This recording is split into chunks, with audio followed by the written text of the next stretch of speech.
نتعرف بيك يا فندم. اسمي ايمن يحيى زكريا، والد ادم ايمن وسليم ايمن. ربنا يخلي ويبارك. كابتن نتعرف بيك.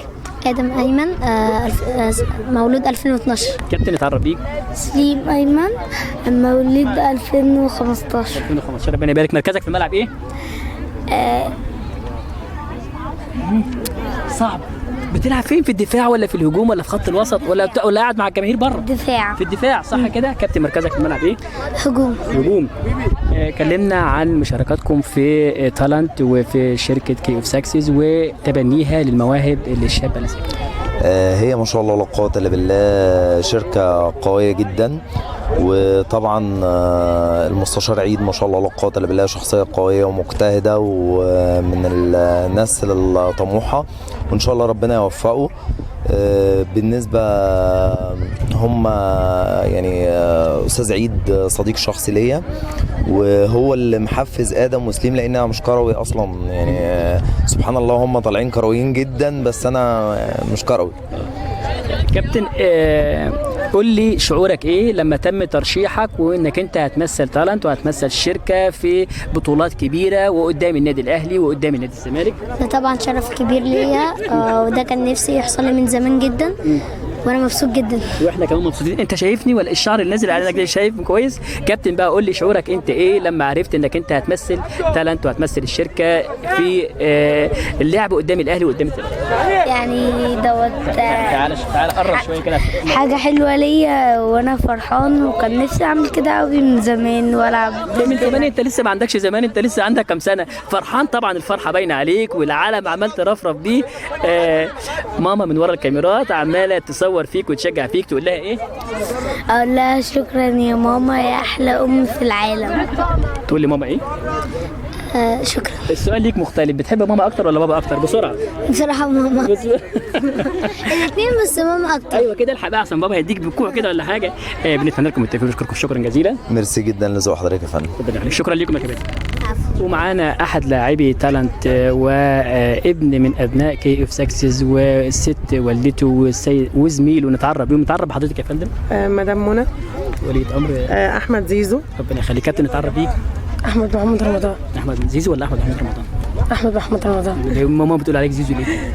ده الدلع بتاعي. دلع ولا الشهره؟ نسميها شهره بقى، انك بنت بقى الدلع خلاص. مركزك في الملعب ايه؟ بقف باك شمال. منين يا كابتن؟ من السلام. من السلام. احسن ناس. كابتن نتعرف بيك. عبد الغني ياسين عبد الغني من السودان. اهلا وسهلا بيك من دوله السودان الشقيق.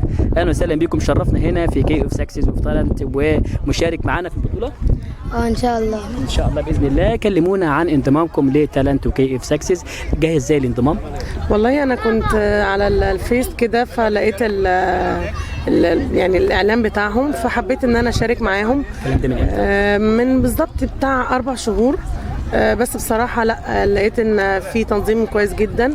الاستاذ معالي المستشار عيد حد محترم جدا، ولقيت اهتمام ولقيت في حاجات كويسة في حافز كتير لابني او لصاحبه ان هو يبقى في المستقبل حاجة كويسة يعني. والدليل على صدق كلام حضرتك ان انتم مشتركين معاهم بالفعل في خلال 4 شهور، ما انقطعتوش وما فكرتوش ان انتم تغيروا تاني؟ لا نهائي، لان هو يعني ناس محترمة جدا وشركة كويسة جدا، ويعني يا رب بالتوفيق للاولاد يا رب. كابتن زيزو بقى السؤال ليك مختلف. احساسك ايه لما تم ترشيحك وانك انت هتمثل تالنت وهتمثل شركه كي اوف ساكسز قدام النادي الاهلي ومشاركتكم في بطوله المواهب العرب؟ لا انا فرحان قوي اللي انا هقابل الاهلي ومش مصدق يعني، وانا فرحان قوي اللي انا دخلت البطوله دي، وان شاء الله هنكسب البطوله ان شاء الله باذن الله. ده زميلك وصاحبك، اتعرفت عليه ازاي؟ ده السؤال بيطرح نفسه. ده ساكن معايا في المنطقه. انت هنا ساكن معانا في القاهره؟ تمام. وهو اللي قدم الاول ولا انت اللي قدمت الاول؟ لا هو اللي قدم الاول. وانت بناء عليه لما عرفت ان المكان كويس والناس شغالين كويس بدات تشترك معاهم. احساسك ايه لما ترشحت لمشاركتكم في النادي الاهلي؟ والله احساس جميل جدا، بس انا قلقان شويه عشان النادي الاهلي ده اسم كبير قوي. طبيعي انك انت تبقى خايف ومتوتر، ده شيء طبيعي، بس ان شاء الله عايزين التوتر ده يتلاشى دقيقه بعد دقيقه، وان شاء الله تسجلوا لنا اهداف في النادي الاهلي بقى ان شاء الله، وهنجيب البطوله بعون الله ان شاء الله. شكرا لحضرتك يا فندم. شكرا لكم يا كابتن. نتعرف بحضرتك. جمال رفعت صديق حمد. ولي امر مين؟ اللاعب احمد جمال. سلام بك كابتن. نتعرف بيك. احمد جمال رفعت. ولي كام يا كابتن احمد؟ 2011. بتلعب فين؟ بلعب في طالب.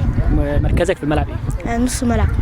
كلمونا عن تالنت كي اوف سكسس، بتلف المحافظات وبتنقي المواهب، شعوركم ايه لما تم ترشيحكم وقبولكم في الشركه؟ والله احنا كده مبسوطين جدا ان احنا تعرفنا على شركه المواهب العرب وتالنت، والست المستشار عادل البحيري شخصيه محترمه وذوق معانا جدا. حضرتك في الاول ان شفت الاعلان على الفيس، اتقدمت سجلت الاسم احمد واشتركت بالاستماره، ورحنا كفر الشيخ كانت قريبه مننا من المنصوره من ديكرنس، وحضرتك قدمنا واحمد اختبر كام اختبار ونجح والحمد لله، وانضمنا لبطوله الاهلي، وان شاء الله احمد هينضم لبطوله العرب الشهر الجاي ان شاء الله باذن الله. كلمنا عن شعورك لما تم ترشيحك بانك هتمثل تالنت وهتمثل الشركه كي اف سكسس في مباراه او بطوله النادي الاهلي. طبعا شعور جميل جدا انت تلعب قصاد نادي كبير زي النادي الاهلي كده، وشعور حلو جدا. يا رب يكون فتحة الخير عليك ان شاء الله. نفس السؤال لحضرتك، شعورك ايه لما ابنك تم ترشيحه للنادي الاهلي؟ كنت مبسوط جدا ان ابني هيمثل فريق تالنت قدام النادي الاهلي، فريق كبير العظيم، ونتمنى ان شاء الله يكسب بكره ان شاء الله، وبالتوفيق، ونبارك للنادي الاهلي على المباراه اللي فاتت 3-0 وبالتوفيق ان شاء الله. كاس العالم للانديه، ورب التوفيق ان شاء الله. ومبسوط جدا اول ان هلعب قدام ابني يشترك في المواهب العرب قدام النادي الاهلي، والبطوله كبيره منظمه بشركه المواهب العرب. مبسوطين جدا ان شاء الله. شكرا لحضرتك. الف شكر لحضرتك. شكرا ليك.